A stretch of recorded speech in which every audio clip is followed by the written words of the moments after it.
Composting is good for the environment, it's great for your garden, and it saves you money. If you want to make your own compost bins like these, watch my video over on woodworking for mere mortals. Now here's Kristopher with what you need to know to start composting. Hello friends, I'm Kristopher the Midwest Man Mountain. Welcome to my garden.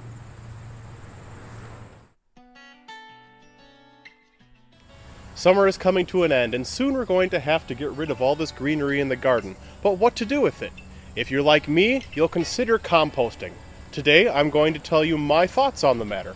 Let's get started. So what exactly is composting? Composting is the process of naturally decomposing all the materials around you back into their basic elements. And for our purposes today, think of materials as being carbon-rich or nitrogen-rich.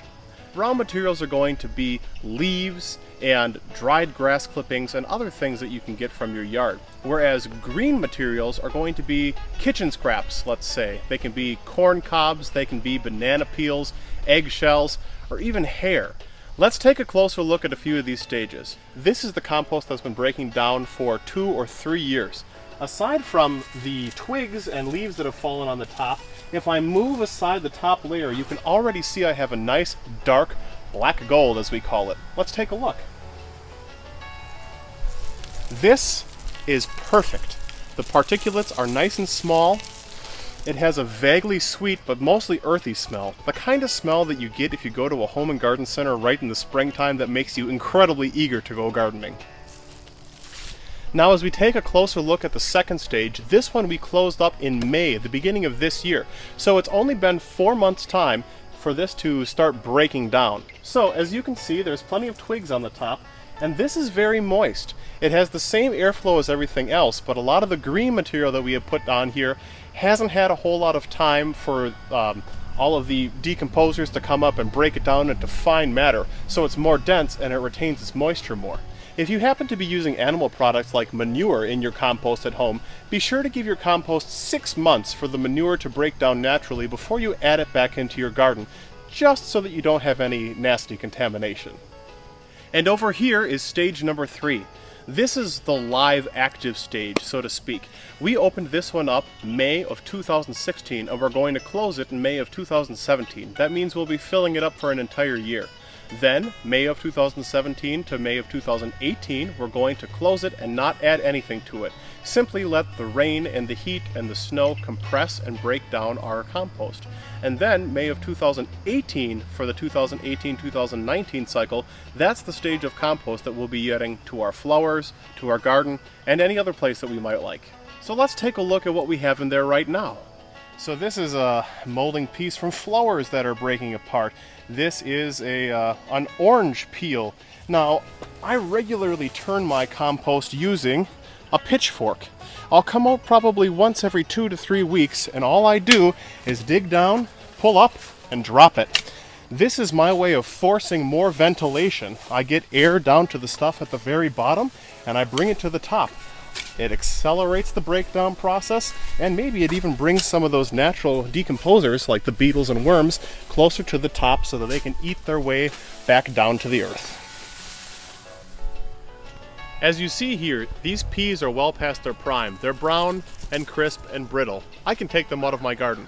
Now, I could easily take these out and put them in a brown bag and take them to my local city refuse, but I'd rather use the nutrients that are inside these peas in my compost. So let's take them out.